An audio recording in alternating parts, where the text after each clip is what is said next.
¿Sabías que cuando te tomas un medicamento, no sé, una aspirina, un ibuprofeno, un paracetamol, el cuerpo no está aprovechando el 100% de ese medicamento? Entonces, ¿qué pasa con eso? ¿Lo excretas en la orina y a dónde va? ¿Se quedan las depuradoras? ¿Llega a los ríos? ¿Qué ocurre? Comienza Actualidad y Empleo Ambiental, un podcast de Juan María Arenas y Enoc Martínez.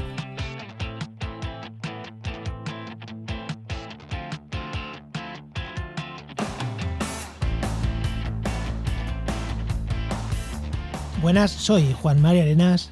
Y aquí Enoc Martínez. Y este podcast cuenta con el patrocinio de GeoInnova. Profesionales expertos en territorio, medio ambiente y sistemas de información geográfica que puedes encontrar en www.geoinnova.org. Hoy, en el programa 134 del martes 29 de marzo de 2022, hablamos sobre contaminación farmacológica de ríos. Oh yeah. Ahí es nada, temazo. Pero antes, Enoc, antes de dar paso al invitado, ¿Qué tal tu semana? Que estamos grabando antes de lo que va a pasar, pero yo sé dónde vas a estar los días antes de este programa. Claro, pero no te puedo decir si me ha ido bien o me ha ido mal, porque me marcho ahora después de grabar, entonces imagino, me voy al Conella, al Congreso de Evaluación de Impacto Ambiental, y espero que vaya muy bien, así que nada. Pues nada, espero que se te haya dado bien y ya contaremos algo de eso en los próximos programas. ¿Y tú qué tal tu semana? Pues haciendo un montón de follones, cerrando presupuestos, lo de siempre, ¿no?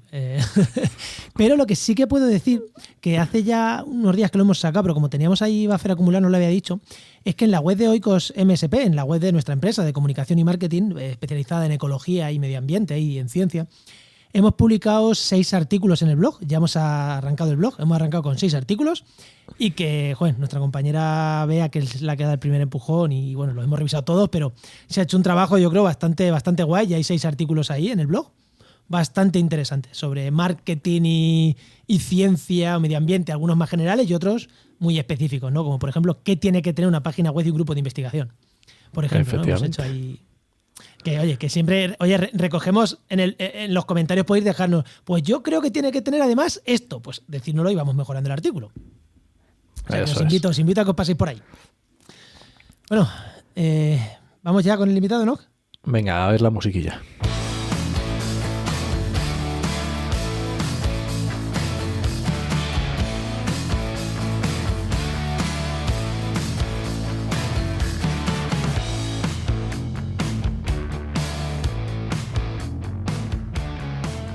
Pues hoy tenemos con nosotros a Andreu Rico Artero, que es ingeniero agrícola y doctor en ciencias ambientales con especialidad en ecotoxicología acuática e investigador de la Universidad de Valencia y del IMDEA, que es el Instituto Madrileño de Estudios Avanzados en la parte de agua. No, me apetece un montón. Bueno, primero, muy buenas, Andreu, ¿qué tal? Buenas, ¿qué tal? Muy buenas, Andreu. Lo he dicho bien, ¿no? IMDEA, que es que con esto de las siglas de los centros, IMDEA, IMEDEA, IMIDREA... Sí, lo has dicho perfecto. Me apetece un montón que le preguntes cómo ha llegado hasta aquí, porque ingeniero agrícola, doctor en ciencias ambientales, que dice, bueno, vale, agricultura y medio ambiente, sí, pero es que está especializado en ecotoxicología acuática. O sea, ¿cómo ha sido esa? ¿Cómo ha sido eso? Me apetece, ¿no?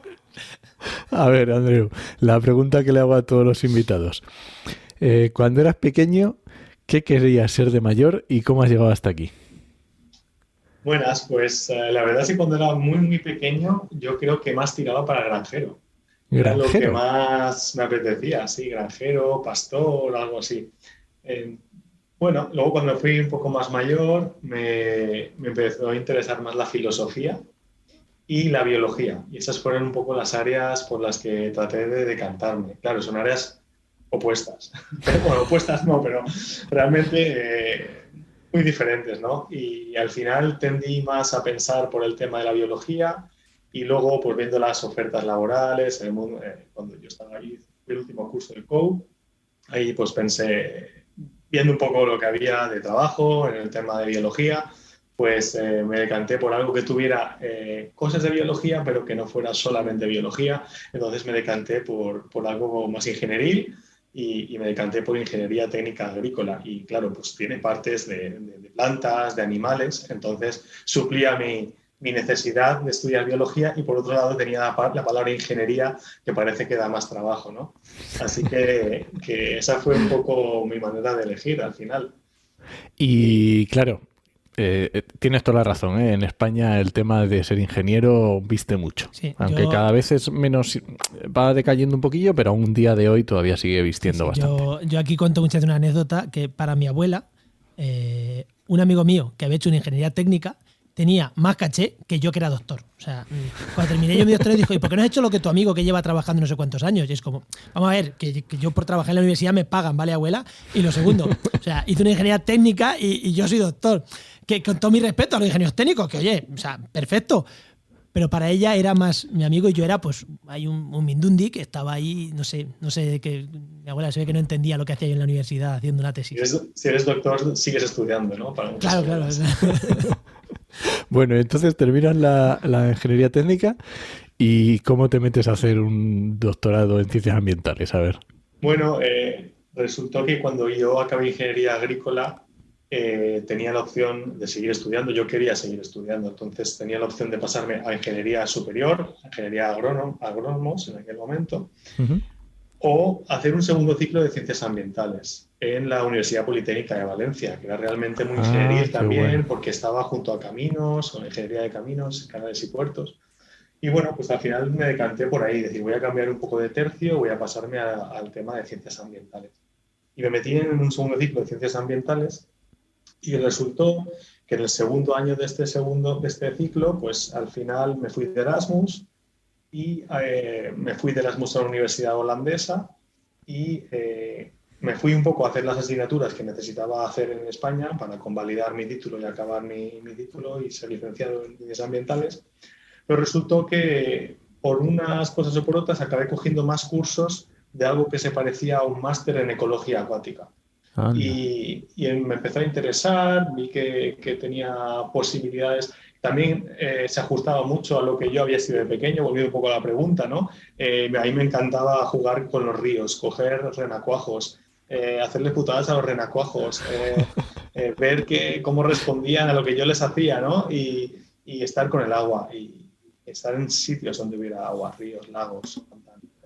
Y entonces, al final, pues dije, bueno, pues voy a hacer las asignaturas de ese máster. Y luego resultó que haciendo un año más me sacaba la licenciatura y el máster en Holanda, con lo que ya era el combo perfecto. Y dije, bueno, pues hago un año más. Y además convalidé mi trabajo final de máster con mi trabajo final de la licenciatura. Al final fui como avanzando en las dos partes y saqué el máster en ecología acuática.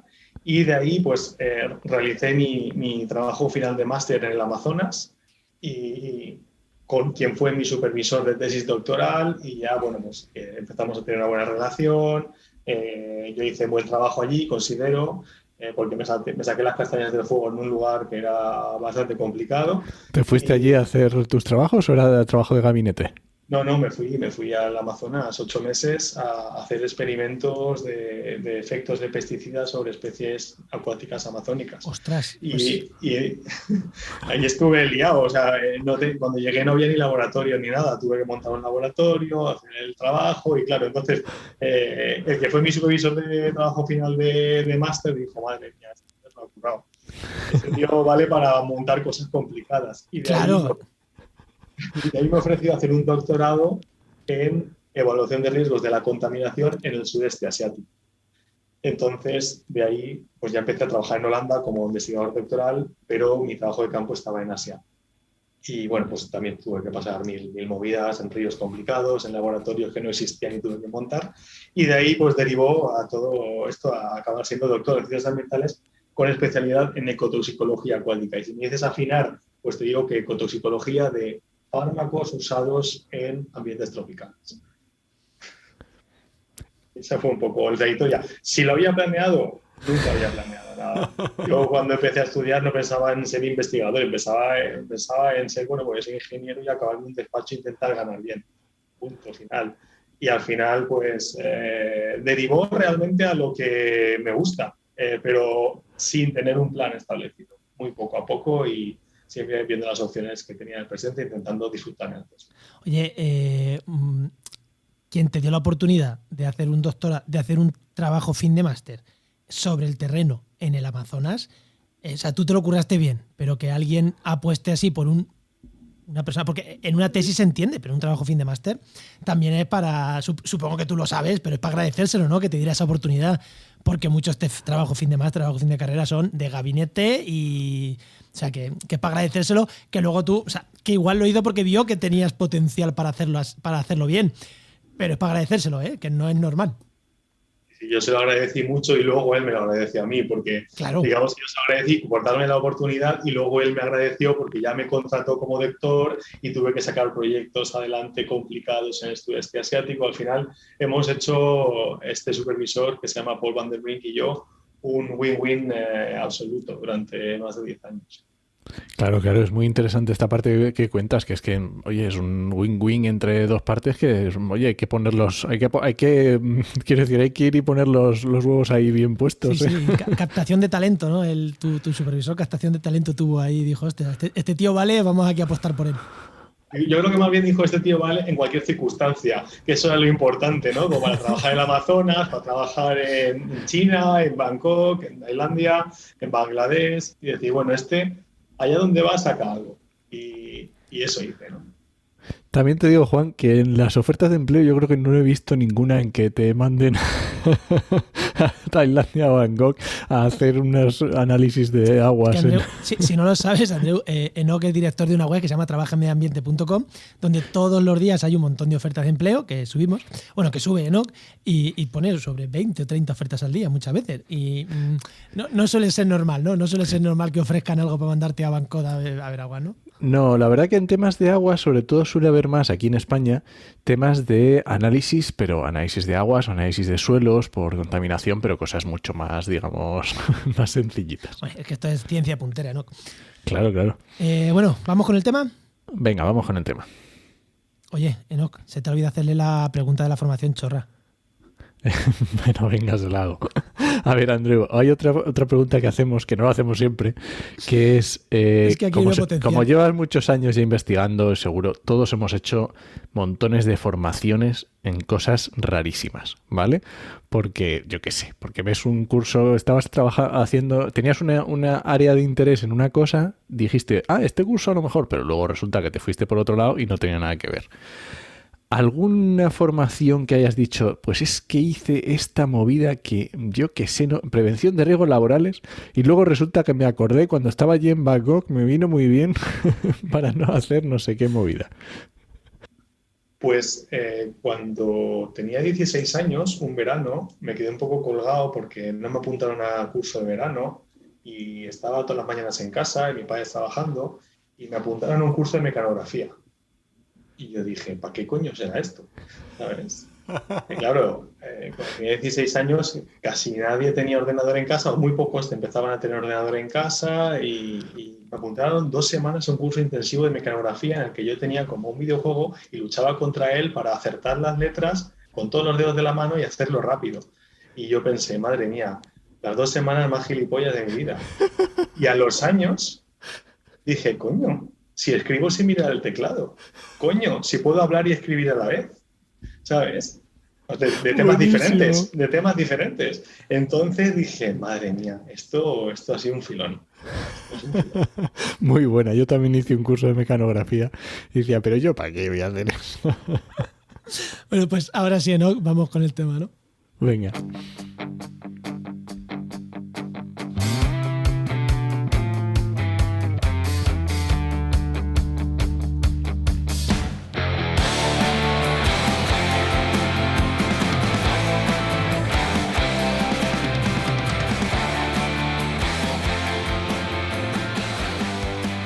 Cuando hablamos de contaminación de aguas, contaminación de ríos, seguro que a todos nos vienen vertidos de una industria, Aznalcóllar, contaminación por plásticos, ríos con presas que no corre el agua, o ríos muy turbios porque atraviesa una zona de dragados, pero creo que a nadie se le viene así la primera a la cabeza, contaminación por productos farmacéuticos. Creo que no, pero creo también que es uno de los problemas más grandes de contaminación que puede tener un río, salvando grandes vertidos industriales que destrocen el agua, ¿no? Pero bueno, creo que puede ser uno de los problemas más fuertes.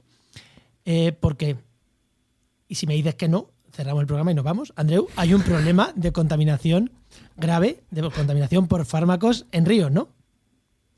Sí, es un problema mundial. Como dice nuestro último estudio que hemos publicado en la revista PNAS, es un problema mundial porque encontramos fármacos en prácticamente todos los ríos del mundo. Es verdad que no todos los ríos vienen igual de cargados, con concentraciones en los mismos niveles, pero encontramos en todas partes, en todos los ríos donde ha habido algo de influencia humana. Y bueno, la pregunta que nos hacemos primero es ¿cómo es que hay tantos fármacos en los ríos, ¿no? ¿Por qué están ahí? En los fármacos, casi todas las sociedades, desde las más modernas a las que están más en desarrollo, consumen fármacos. Y ya estamos hablando de fármacos complejos, como pueden ser los ansiolíticos o los antidepresivos, que son más del primer mundo, ¿no? O fármacos mucho más extendidos como el paracetamol, claro, la aspirina, el ibuprofeno, que prácticamente son consumidos por todo el mundo, ¿no? Cuando consumimos estas sustancias para tratar diferentes enfermedades o diferentes dolores locales, ¿no? Las metabolizamos de manera regular, es decir, nos las ingerimos y luego pues gran parte de ellas salen con la orina o con las heces y estas van a parar al agua residual. Y estas aguas residuales, pues en el mejor de los casos pasan por una depuradora en el primer mundo y en el peor de los casos van vertidas directamente a los ríos y llevan grandes cantidades de fármacos. Esto hace que encontremos luego fármacos en los ríos, ¿no? Lo que hemos consumido acaba en los ríos. Dos cosas quiero decir. Cuando hablas de la revista PNAS, para los que no estén en el mundo científico y no lo conozcan, es de las revistas científicas más importantes que hay. Las más famosas son Science y Nature, pero PNAS es, no a ese nivel, pero casi, es de las revistas más importantes que hay, ¿no? Lo digo para que quien no esté en el mundo de la ciencia pues sepa que es una revista científica súper potente, súper puntera. Y otra cosa que te iba a preguntar, aunque la teníamos para más después, pero como ya te hemos dicho, para nosotros el esquema, el guión nuestro es para saltárnoslo. Cuando hablamos, ya has introducido un poco que somos nosotros, los humanos, los que metemos los fármacos a los ríos, y teníamos una duda. ¿Esta contaminación por fármacos es más por consumo humano o por consumo animal? Quiero decir, aunque luego ya profundicemos en este tema, pero por centrar un poquito, porque claro, has hablado solo de humanos y tenemos la duda, ¿es solo humanos o también animal? Hay muchos compuestos que se utilizan en animal, en producción animal, antibióticos o antiparasíticos. Y esos compuestos también están en los ríos. De hecho, podemos detectar un poco, por lo menos diferenciar cuáles son aquellos que vienen más de fuente animal y cuáles son más aquellos que vienen de fuente humana. Cuando hablamos de fármacos como grupo diverso de compuestos, en la mayoría de los casos vienen de humano. Como grupo diverso. Hay algunos antibióticos específicos que se consumen en producción animal, que normalmente son ligeramente diferentes a los que se consumen para tratar enfermedades humanas. Vale. Y dentro de esto, pues alguien podría pensar, bueno, vale, pues lo que decías tú, ¿no? Pues oye, te has tomado tu paracetamol, a lo mejor el cuerpo no lo metaboliza al 100%, no lo aprovecha y una parte pues la excretas y ya está, y se va, lo que dices tú, vas a poner y luego va al río. ¿Qué problema implica en que estas sustancias estén en los ríos?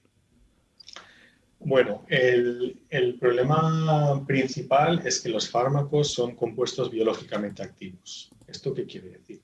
Pues igual que a nosotros se movilizan en el organismo para atacar un receptor determinado, lo hacen de manera similar en los organismos vivos de los ríos, ¿vale? Pues peces que puedan estar en contacto con aguas contaminadas también adquieren ese fármaco o ingieren ese fármaco a su organismo y puede estar afectando una función fisiológica o metabólica que, digamos, no necesitaba, ¿no? Los peces en principio no necesitan ser tratados con nada. Entonces, es un problema de que son sustancias biológicamente activas, como digo, que pueden tener efectos funcionales en muchos organismos y que también pueden causar toxicidad cuando están en concentraciones muy elevadas. Es un problema de efecto toxicológico, principalmente, y luego es un problema de exposición crónica. Esto quiere decir que los fármacos a diferencia de otros contaminantes, no se vierten una vez y ya está, se están vertiendo de manera continuada. Y se consumen todo el año, se vierten todo el año y hay concentraciones crónicas, concentraciones en los ríos que varían muy poco en el tiempo y el fármaco sigue estando. Esto quiere decir que el efecto toxicológico además se ve agravado al ser a largo plazo. Claro. Ya no solamente afectamos organismos de una generación o individuos concretos, sino puede tener efectos transgeneracionales, afectando a la población y a todas las generaciones que se desarrollan en un ambiente contaminado, ¿no? Claro, porque en humanos incluso muchos de los fármacos no puedes tomarlos de manera continuada a lo largo de tu vida. O sea, muchos es, oye, los tomas un tiempo, los tomas otro tiempo, porque si no el cuerpo se te acostumbra, tal, o porque no son buenos, o sea, son tóxicos. Si vas, no, claro, si a largo plazo te pueden hacer una cirrosis en el hígado por estar depurando demasiado tiempo un fármaco. Eso es. ¿Qué pasa? Que en las ciudades no estamos todos sincronizados. Entonces hay gente consumiendo fármacos, no la misma persona todo el tiempo, pero sí muchas personas están consumiendo todo el tiempo. Y entonces hay una emisión continua. Y además imagino que también habrá procesos de bioacumulación, que determinados tóxicos se acumularán en el cuerpo de determinados animales y eso, pues, o animal chico que se come al grande y se va acumulando. Bueno, hay que decir que los fármacos no son especialmente bioacumulables. Si los humanos nos tomáramos fármacos bioacumulables, estaríamos nosotros mismos acumulando las sustancias y iríamos haciendo concentraciones crecientes en nuestro organismo y efectos a largo plazo sobre nosotros mismos. Entonces, no son especialmente bioacumulables, pero sí se bioconcentran. Eso quiere decir que cuando hay exposiciones continuadas en el agua, los pececillos o los invertebrados que habitan ahí van a tener concentraciones estables en su organismo. Al igual que ellos depuran, todo el rato ingieren. Oye, y una pregunta aquí tonta. Vale, has dicho que le afecta sobre todo ha dicho peces y microorganismos. Hablamos principalmente del reino animal, pero afecta también, por ejemplo, a bacterias que son súper importantes en los ciclos biogeoquímicos del agua y a la flora, por tocar, a hongos y demás, a otra serie de que no es el típico pez. O sea, le afecta, porque a plantas yo entiendo que, al cual me dices que sí, pero entiendo que a plantas no mucho. Pero claro, a bacterias, ostras, tomar antibióticos y excretar antibióticos puede ser muy jodido, ¿no? Sí, hay que tener en cuenta que el grupo de los fármacos es un grupo súper diverso de sustancias. Si tú piensas para qué te tomas un fármaco, te lo puedes tomar para cosas completamente diferentes, para un dolor de cabeza, para curarte una resaca, para bajarte los niveles de estrés, para salir de una depresión. Es decir, afectan a sistemas fisiológicos muy diferentes. Un antibiótico para curar una enfermedad bacteriana, ¿no? Entonces, también tiene efectos muy diversos sobre los organismos vivos. Estamos hablando de, por ejemplo, antibióticos que afectan al mundo de los microorganismos, afectan a las bacterias, afectan a los hongos, afectan a las microalgas que se parecen a las bacterias, como las cianobacterias o algas verde azuladas. Luego tenemos sustancias como los antidepresivos que pueden afectar al comportamiento de peces, que tienen sistemas fisiológicos más similares a los seres humanos, por ser vertebrados. Podemos hablar de sustancias como antihipertensivos, que a largo plazo pueden afectar el crecimiento de algunos invertebrados. Es decir, cada grupo de compuesto, en relación al modo de acción que tienen, pueden afectar a organismos determinados y tener un efecto particular sobre estos. ¿Y en qué punto está la investigación en este tema? Quiero decir, todo esto habrá cosas que estén estudiadas y otras que no, pero estamos en el punto de, oye, hipotetizamos que pueden generarse estos problemas, por ejemplo, de matar bacterias que son necesarias para ciclo del nitrógeno, o estamos en un punto en el que ya hay bibliografía que dice, no, es que en estos ríos se ha comprobado que la población de bacterias ha caído por antibióticos. O sea, estamos en la fase de hipótesis a estudiar o en la fase de tenemos ya verdades contrastadas científicamente. Bueno, empieza a haber estudios que demuestran que los antibióticos, por ejemplo, afectan a la estructura de las comunidades bacterianas que hay en los ríos y afectan su funcionalidad. Y hay experimentos de laboratorio que ya enseñan que los antibióticos pueden afectar a procesos como la nitrificación, la descomposición de la materia orgánica, Y además, los antibióticos se ha demostrado que a largo plazo pueden promover el desarrollo de resistencias bacterianas. ¿Vale? Es decir, empieza a haber indicios de que esto ocurre. Es verdad que luego extrapolar esto a los ambientes naturales a veces es muy complicado porque hay una serie de factores que interfieren con todos estos procesos, ¿no?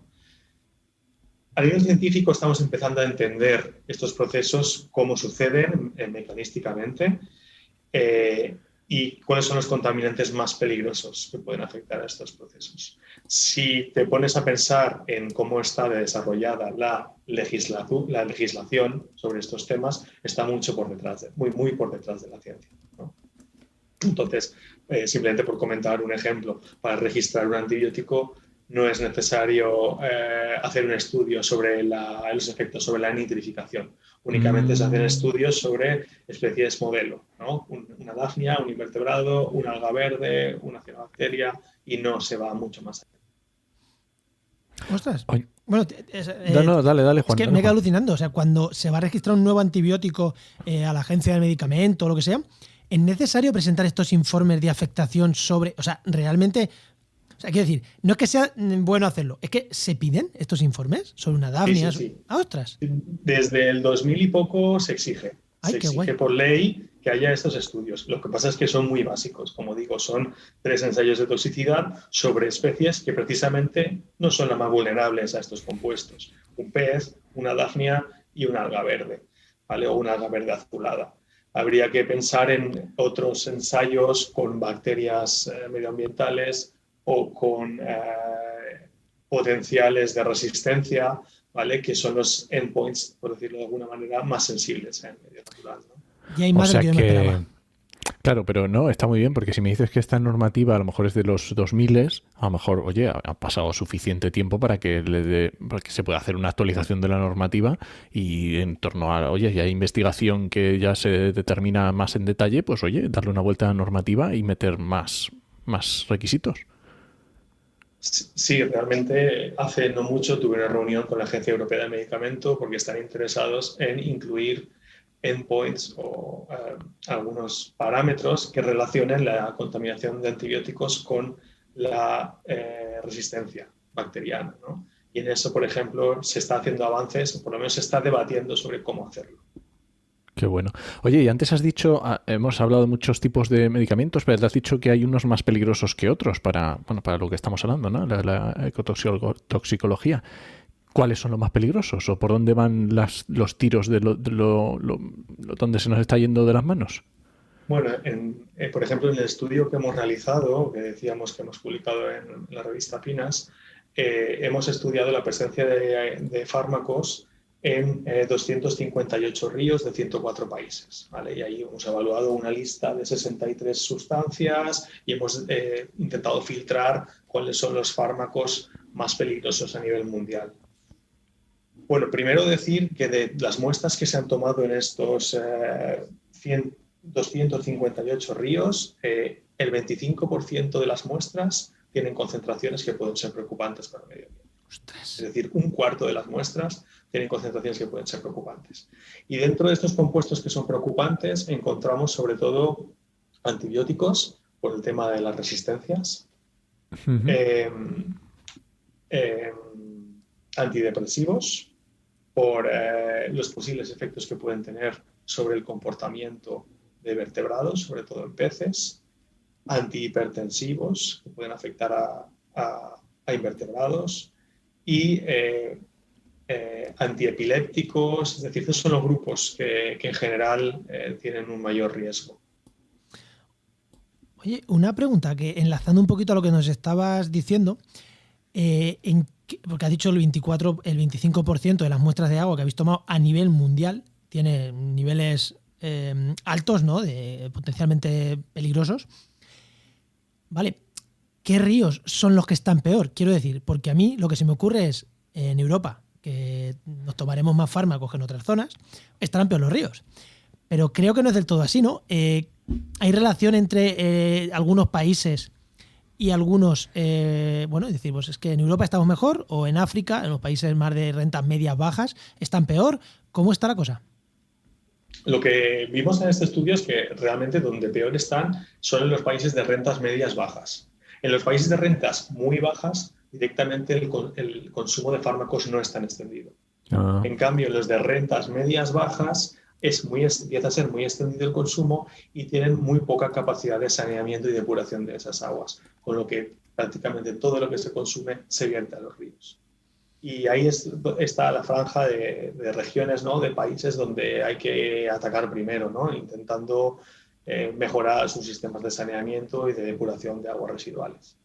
Luego, en los países del primer mundo, pues también encontramos altas concentraciones de fármacos. De hecho, dentro el río que yo estudié concretamente, dentro de este estudio, el río Manzanares, es el que ha salido como el que tiene más concentración de fármacos de toda Europa.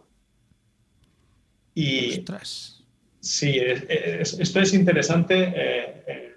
Claro, la gente le da muchas vueltas. Ostras, el Manzanares es el río más contaminado de Europa. ¿Qué harán los madrileños? No hacen nada diferente los madrileños a lo que hace la gente en París, en Berlín o en Ámsterdam, ¿no? Tenemos unas condiciones ambientales que son un poco diferentes. Tenemos unos ríos poco caudalosos en unos sistemas semiáridos y tenemos unos consumos similares de fármacos, unas capacidades de eliminar estos fármacos en las estaciones depuradoras que son similares a otras ciudades de Europa. Sin embargo, cuando estos llegan al medio natural, al río, sufren menos dilución, porque son ríos que tienen poco caudal y tienen mucha presión antrópica. Y esto hace que encontremos concentraciones más altas en condiciones semiáridas. Claro, obviamente también tiene un poco en países más nórdicos o que tengan mayor pendiente, también se moverán más y será un poco más, quiero decir, habrá más mezcla, habrá otra serie de circunstancias que también ayudarán a este tipo de análisis. Y que comparas los ríos de las grandes ciudades europeas con el Manzanares, y el Manzanares es un riachuelillo. Eso es.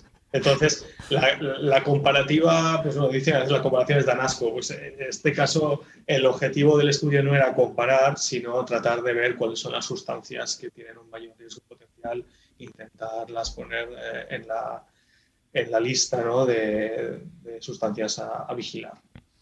Oye, y bueno, Juan, no sé si quieres comentar algo más de este estudio. Tírale. Vale, antes estábamos hablando porque nos has dicho que lo más común es lo que decíamos, ¿no? Pues que, oye, tú te tomas tu medicamento que estás utilizando y ya está, pues lo que tu cuerpo no ha utilizado lo excreta y ahí va todo lo que estamos hablando, ¿no?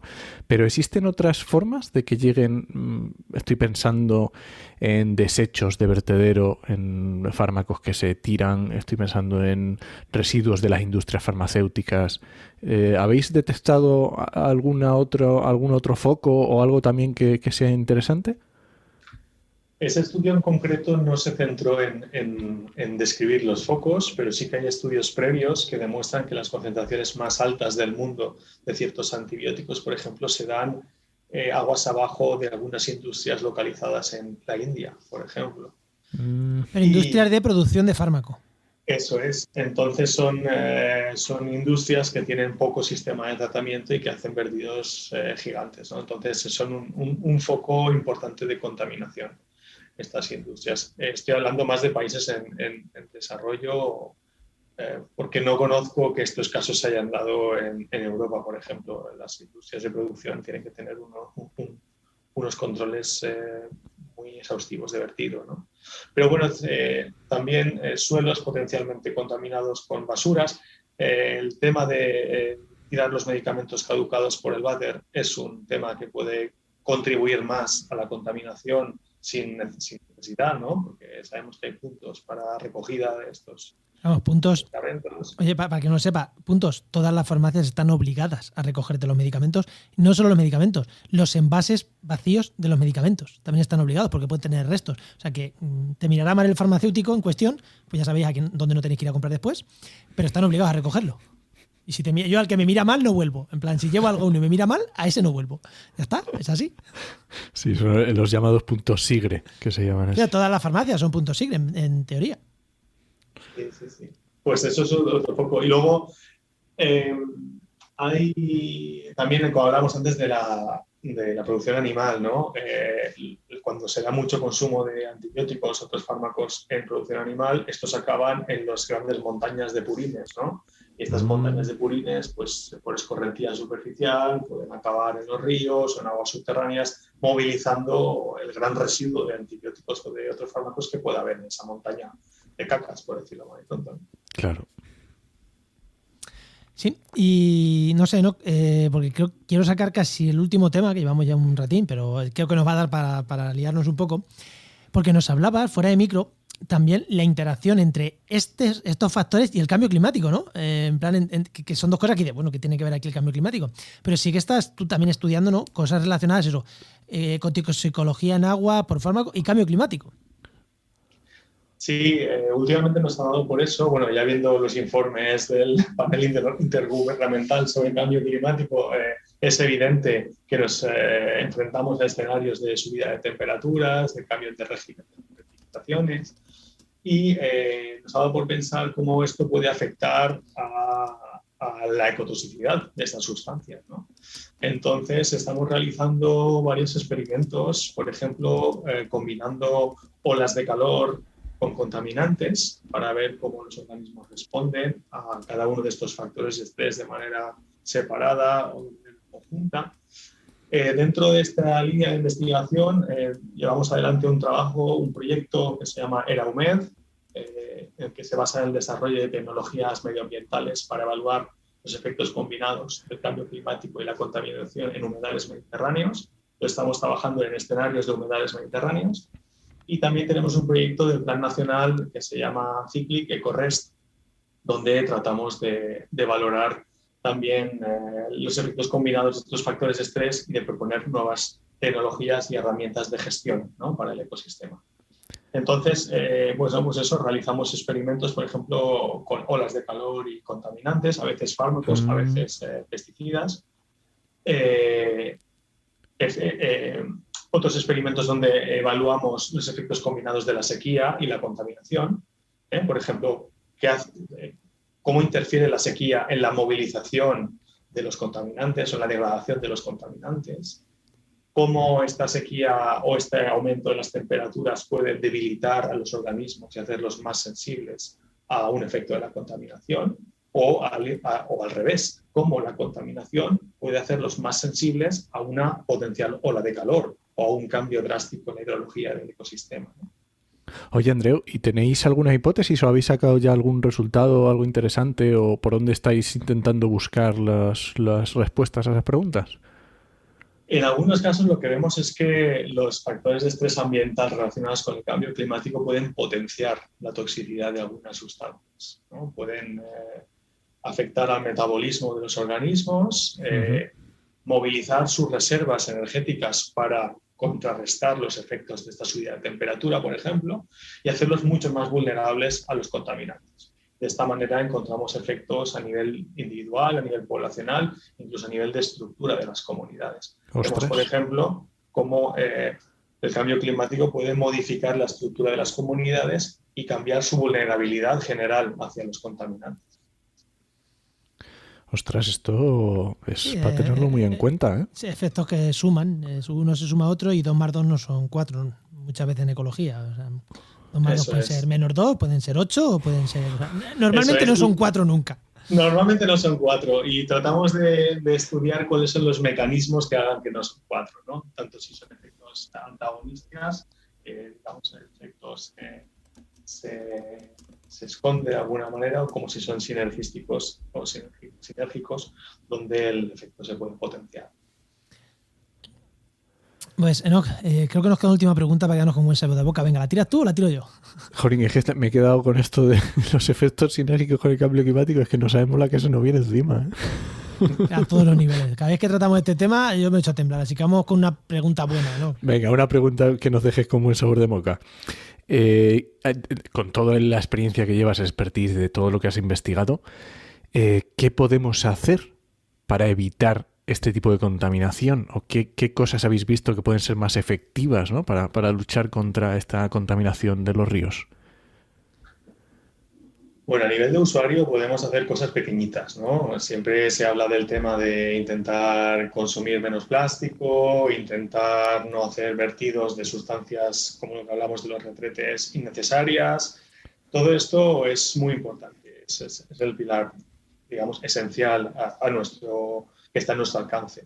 Pero yo creo que es casi más importante crear conciencia de la peligrosidad o del daño que los seres humanos podemos hacer sobre el ecosistema.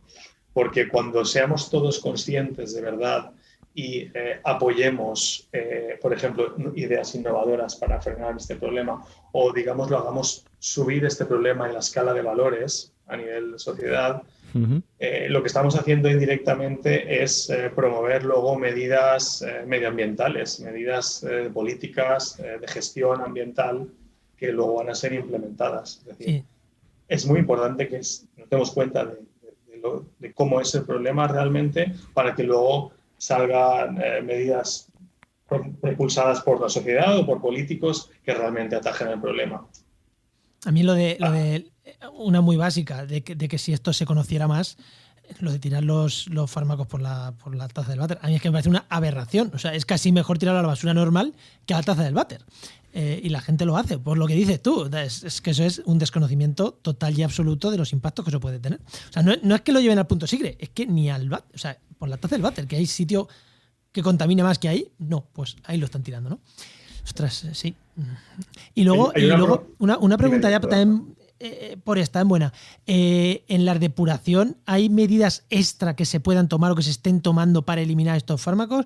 ¿O se hace la depuración normal que ya tiene en cuenta todo? No sé, hay cosas extras pues de tecnología que diga, ostras, es que si le meten no sé qué filtro, prácticamente se acaba con todo. O no sé, alguna cosita así que digas... Sí, yo no soy experto en ese punto en concreto, pero sí que se está avanzando en nuevas tecnologías para eliminar fármacos y microplásticos, por ejemplo, de las depuradoras, ¿no? Y pues sí, todo lo que sea tratamiento terciario consigue reducir algunos fármacos en unos niveles significativos. Lo que pasa es que no funciona igual de bien para todas las sustancias y no todas las depuradoras tienen implementadas dichas tecnologías. Además, hace falta avanzar mucho más todavía en esta área, ¿no? de investigación para sacar métodos que sean todavía más eficaces, ¿no? Se utiliza el carbón activo, se utilizan algunas tecnologías de ultrafiltración, pero bueno, todavía tenemos que avanzar más en esta área. Vale. Respecto a lo que comentaba antes de crear conciencia social, creo que en los próximos meses o el próximo año va a haber un cambio cuantitativo importante, ¿no? en el tema de cómo se ve el efecto global de la contaminación. Y esto viene propulsado porque igual que existe el panel intergubernamental sobre cambio climático, se va a proponer la creación de un panel intergubernamental para estudiar los impactos medioambientales de la contaminación química en concreto. Y este puede ser un foro muy importante global para discutir estas cuestiones y tratar de proponer medidas para paliar los efectos de la contaminación, ¿no? Más genérico quieres decir en toda la contaminación química, no solo en el agua, sino en... Sí, se va a hacer de manera general, pero va a tener, supongo, los diferentes apartados: agua, suelo, aguas artificiales, sí. atmósfera. Qué interesante. Y digamos, es un panel para hacer proyecciones de cuánto va a aguantar la Tierra o la biodiversidad estos niveles de emisión de contaminantes, ¿no? Igual que se hacen proyecciones con el cambio climático, de aquí 100 años la temperatura subirá tanto y esto puede producir este efecto sobre la acidificación de los océanos, sobre la subida del nivel del mar. Pues este panel tratará de hacer simulaciones similares. ¿Qué pasará si seguimos a este ritmo de emisión de contaminantes? ¿Qué pasará si seguimos tolerando que haya mezclas tan complejas de contaminantes en el medio natural, ¿no? Ostras, pues estaremos pendientes, ¿no? No sé si lo conocías. Sí. No conocía. Me recuerda a los límites planetarios del Instituto de Estocolmo, que hemos traído a Patty ya un par de veces, creo. Y oye, a ver si traemos a alguien que nos lo explique. Muy bien, Andreu, genial, me ha encantado el tema. A mí también. Momento spam. Cuéntanos dónde te puede, no sé, tienes un libro, quieres vender un libro, tu cuenta de Twitter, no sé, dónde te puede buscar la gente o ver lo que investigas. Bueno, tenemos una página web que está en formación, pero que yo creo que en las próximas semanas estará disponible, que es www.eraumed.com, y ahí iremos colgando avances del proyecto ERAUMED. Y cualquier persona que esté interesada en charlar conmigo o en colaborar puede escribirme a mi correo personal, andreu.rico@uv.es, y podemos seguir contando. Lo dejamos en las notas del programa.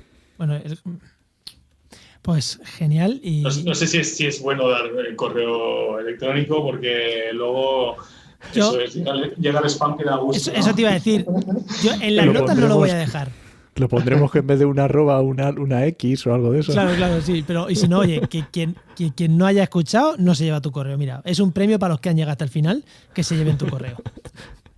Muy bien. Eso es. Pues muchas gracias, Andreu.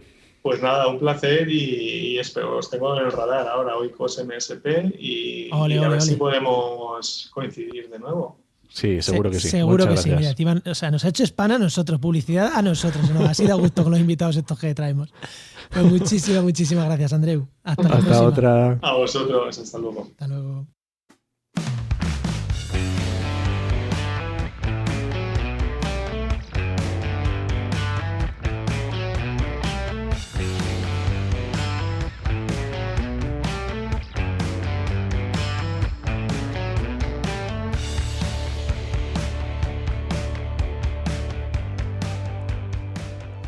Bueno, vamos ya con la sección de Heinova, que ya tenemos por aquí a nuestro amigo, a Luis Quesada. Muy buenas, Luis, ¿qué tal? Hola, ¿qué tal? ¿Cómo estamos, Juan? Muy buenas. Bueno, ya sabéis, Luis, director de Heinova. ¿Y con qué? ¿De qué nos va a hablar hoy, no? Pues creo que algo relacionado con el cálculo de huella de carbono. Pero primero dinos un poco qué es. Bueno, el cálculo de la huella de carbono. Bueno, el cálculo de la huella de carbono lo que va a decir es, lo que va a calcular es el cálculo de los gases de efecto invernadero que emitimos cuando hacemos nuestra actividad. Para empresas. Hay sí, es para todo, porque vamos a hablar más bien para empresas, proyectos y cosas así, ¿no? Sí, efectivamente, digamos que dentro de lo que es la huella de carbono de producto, que es la que encoge todo, hay una específica, digamos que encoge una de las fases, que es la huella de carbono de organización, sí, para entidades. Efectivamente. Entidades, sí, mejor que entidades, que es más amplio. Organización, entidades, efectivamente. Sí. Vale, y es que, vosotros hacéis el servicio de cálculo de huella de carbono para entidades. Uh-huh. Y elaborando la página web que estamos elaborando, nos decías, hay que poner alcance 1, 2 y 3. Y a mí me lo contaste lo que es esto, pero dije, Luis, aparte de decírmelo a mí, vamos a contárselo a la gente, porque si yo no sé bien qué es y estoy metido en el sector, seguro que hay muchísima gente de temas ambientales que no sepa lo que es el cálculo de huella de carbono, alcance 1, alcance 2, alcance 3. ¿Qué narices es eso, Luis? Bueno, dentro de lo que es el cálculo de la huella de carbono para organizaciones, hay diferentes niveles de medición, digamos, de alcances, que es lo que le llaman, en función del tipo de dónde provienen esas emisiones, ¿vale? Por ejemplo, el alcance 1 atiende a las emisiones directas asociadas a las fuentes de bajo control de la organización, es decir, las que son propietarias, es decir, aquellas emisiones de tu propia organización, de tu propio edificio, de tu propia oficina, de todo lo que sea tuyo, tu coche, el coche propio de la empresa, ¿vale? La calefacción de la empresa. Efectivamente. El alcance 2 ya, digamos que son emisiones indirectas asociadas a la generación de energías adquiridas a terceros, ¿vale? Que ya ahí ya cambiamos un poquito, entrando en la parte, por ejemplo, de electricidad, ¿vale? Uh-huh. Y el alcance en 3, que es siempre así optativo dentro de los GHG, etcétera, siempre hablamos de las emisiones indirectas también, que no están en propiedad ni bajo el control tampoco del control de la organización, porque tú cuando consumes electricidad pagas esa factura, pero tú puedes decir cuánto puedes consumir, etcétera. Pero evidentemente cuando estás adquiriendo un servicio, un producto, ¿vale? De otras, no puedes controlar lo que esas empresas que se están sirviendo a ti pues están gastando o están invirtiendo en GACE, en GACE. Vale. O sea, sería, si una empresa a ti, es con vosotros no es más difícil, pero imagínate, tengo una conservera de tomates, sería, y a mí me traen los tomates, el consumo de CO2, por así decirlo, que tiene los que producen esos tomates, claro, porque pueden producirlo de una manera que no produzca mucho o que produzca muchísimo CO2, ¿no? Eso sería el alcance 3, por así entendernos. Sí, pero claro, efectivamente, pero ya no solo el consumo, o sea, ya entramos en lo que sería el ciclo de huella de producto, ¿vale? Entonces hemos hablado desde todo lo que se emite para poder, ese tomate, para poder crecerlo, ¿no? Para cultivarlo, ¿vale? Para recogerlo, el transporte, el procesamiento, ¿sabes? La venta, comercialización, etcétera.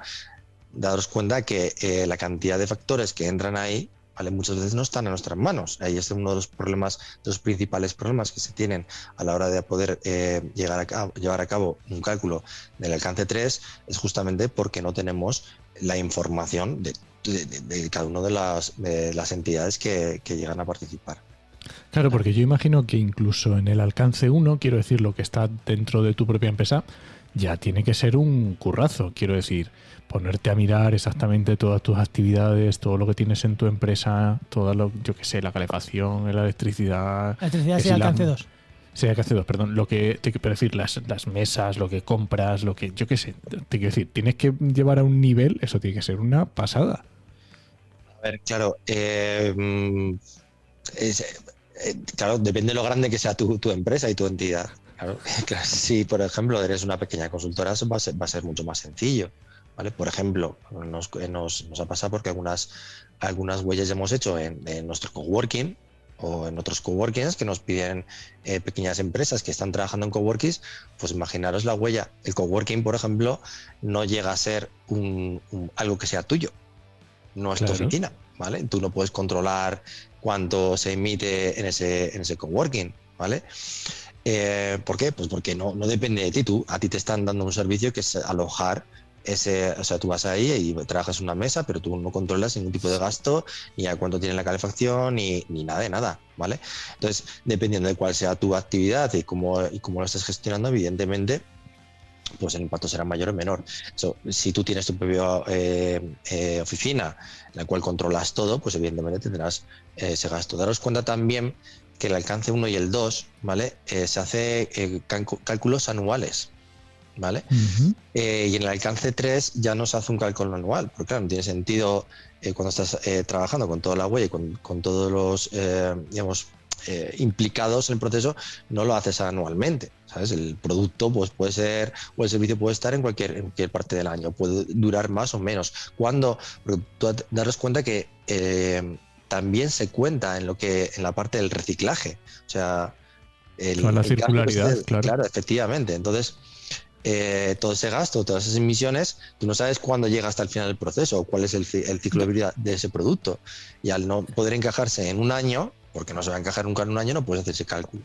Por eso el alcance 3 tiene otra forma de medirlo. El alcance 1 y el 2 sí, se hacen con todas las facturas que tengas en un año. Y daros cuenta que normalmente se suele empezar a trabajar a partir de abril, mediados de abril, que sale cuando el mix energético, cuando salen todos los factores de emisión. Entonces a partir de ahí se ve, por ejemplo, la parte eléctrica, cuánto se ha emitido en renovables o cuánto se ha emitido en los diferentes tipos de energías. Claro, y es una estimación de lo que va a ser. Y el alcance 3 se hace, claro, que son dos cosas totalmente diferentes, ¿no? Entonces, cuando por ejemplo dicen, por ejemplo vosotros, ¿no? Que estáis certificados como o sea, que habéis hecho el cálculo de huella de carbono y el sellito que tenéis y demás, y hay muchas empresas así ya. Claro, se llega al nivel 3, o sea, cuando tú tienes una certificación del ministerio de que has hecho todos esos papeles, se llega al nivel 3, normalmente sí, ¿no? Pero depende, claro, vamos a ver, para llegar al nivel 3 tienes que tenerlo todo muy claro y todo muy cogido. Después, si lo quieres certificar, evidentemente también tienes que pasar por una certificadora oficial, o sea, tienes que pasar al final por un AENOR. No sé si puedo decir nombres aquí. Sí, claro. Y evidentemente ya el coste también es superior, porque claro, ya pasas por que te lo certifiquen oficialmente sobre esos gastos. Es decir, ya no es el cálculo que te has hecho tú o que te ha hecho un tercero sobre uh-huh. Tú. Por ejemplo, la asociación, nosotros en la asociación nos lo hicieron otra empresa para que evidentemente no lo hiciéramos. Sí, no seas tú contigo mismo. Queda feo que a vosotros los hagáis vosotros mismos, queda feo. Claro, entonces, pero dependiendo de cuáles son tu actividad, pues puede ser mucho más complicado, ¿no? Pero imagínate después cuando llegas ahí, depende de los papeles que le des al final a Enor, ¿vale? A la certificadora, pues evidentemente te podrán cobrar más o menos. Al final sí que hay un coste asociado bastante mayor, más elevado. ¿Vale? Y pues claro, entra toda la parte de compensación, etcétera, etcétera. Que depende de lo que tú gastes, digamos, emitas, pues tienes tantos kilogramos de CO2 y si es muy grande, tú tienes que compensar. Ese registro, ¿vale? Dentro del cálculo de huella de carbono, cuando te registras en Miniteco, tú tienes que poner un plan de reducción de emisiones. ¿Vale? Qué bueno. Y por ejemplo, el sello de Reduzco, se hace 4 años, tú tienes que tener una tendencia de reducción, ¿vale? Y comprobarlo, claro. Y evidentemente tienes que haber hecho cálculo de 4 años, ¿vale? Para que evidentemente y hay una línea regresiva sobre esos cálculos. Claro. Y el problema que tienes es que si te vas haciendo más grande, ¿sabes? Pues también evidentemente vas emitiendo más dependiendo del producto, claro.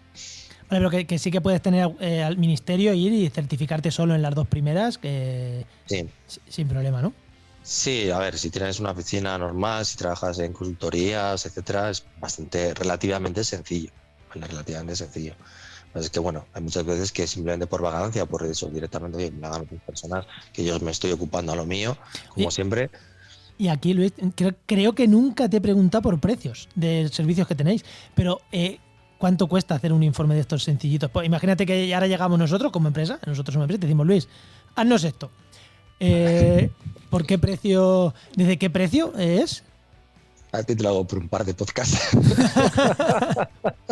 Bueno, no, pero en plan, ¿son 10 euros, 100, 1000 o 10.000? No, que va. Vamos a daros cuenta que, a ver, tú me haces un presupuesto, pero a partir de unos 300, 400 euros tienes bueno, vale, te das cuenta que al final, pues ya te digo, o sea, es una tabla, puedes hacer con una calculadora, puedes hacerlo con una Excel que ya te dan ellos y es ir metiendo datos. Si es que tampoco tiene mucho más. Lo que pasa es que tú tienes que saber qué datos y dónde meterlo. Claro, es que por 300 euros es que no merece la pena a lo mejor para las empresas ni ponerse en ellos. O sea, yo a lo mejor si lo tengo que hacer. Mira, aquí tienes las facturas, aquí tienes no sé qué, aquí tienes no sé cuántos. Ahora encárgate de todo. Yo solo tengo que echar una firma y ya está.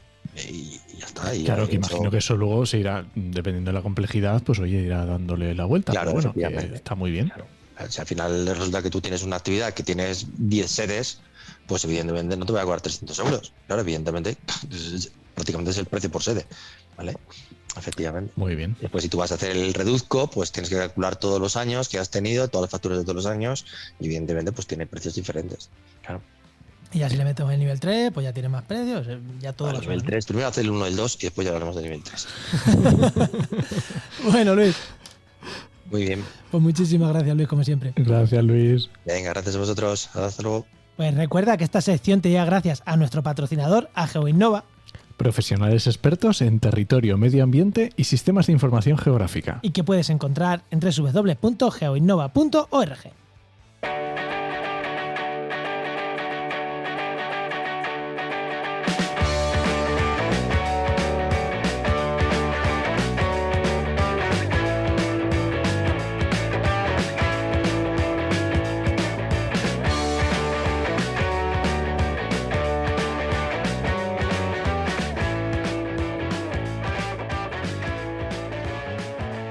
Bueno, ¿nos vamos o qué? Pues sí, vámonos. Antes quieres que te diga que te recomiendo un podcast, que sí. Bueno, recomiendo un podcast, yo qué sé. Venga, algo un poco diferente, que últimamente estoy recomendando cosas diferentes. Un podcast que se llama Inaplicables. Inaplicables. Y es sobre filosofía de la ciencia. Agárrate ahí. ¿Quién lo hace? Está súper chulo. No me acuerdo porque son varias chicas, pero o sea, no es solo una persona, no sé si son 2 o 3 personas, 3 chicas investigadoras en temas de diferentes temas relacionados, pero que está muy entretenido, a mí me gusta. Pues nada, estaremos. Y además el último programa que hicieron fue sobre estas cosas que hablamos nosotros de temas de animalismo, ecologismo, estas últimas corrientes de crecentismo, este tipo y estuvo muy guay. A mí me gusta. Se titula el programa Los sismos. Efectivamente. No me acuerdo, pero ya te digo, inaplicables. Interesante. ¿Nos vamos? Venga, vámonos. Venga, ahora sí. Este podcast pertenece a la red de podcast Podcastidae, la red de podcast de ciencia, medio ambiente y naturaleza. Y muchísimas gracias por compartir este programa, muchísimas gracias por los comentarios en redes sociales, por proponernos temas, por hacernos preguntas, que a veces que nos hacéis preguntas, sobre todo en el grupo de Telegram, alguna para el programa. No sé. Muchísimas gracias por estar ahí, porque, joder, cuando nosotros vemos las estadísticas y pone un número, pero cuando una persona con cara, ojos y nombre nos escribe, es como, ¡ay, qué guay! Mira, esta persona es la que nos está escuchando. Y no sé, mola. Mejor eso que dame una de esas, mejor que 10 escuchas random, ¿no? Yo prefiero esos que te escriben, que ese oyente que te mima, pues ese es el que más nos gusta, ¿no? Fíjate, incluso me gusta más ese que el que pone 5 estrellas en Spotify o en Apple Podcasts. Y el que lo comparte. Que no son excluyentes, pero... Y ya el que lo comparte ya es alucinante, ¿no? A ese ya le tenemos un cariño especial. Muy bien, pues muchas gracias a todos. Bueno, pues te esperamos en el siguiente programa de actualidad y empleo ambiental. Nos escuchamos. Adiós.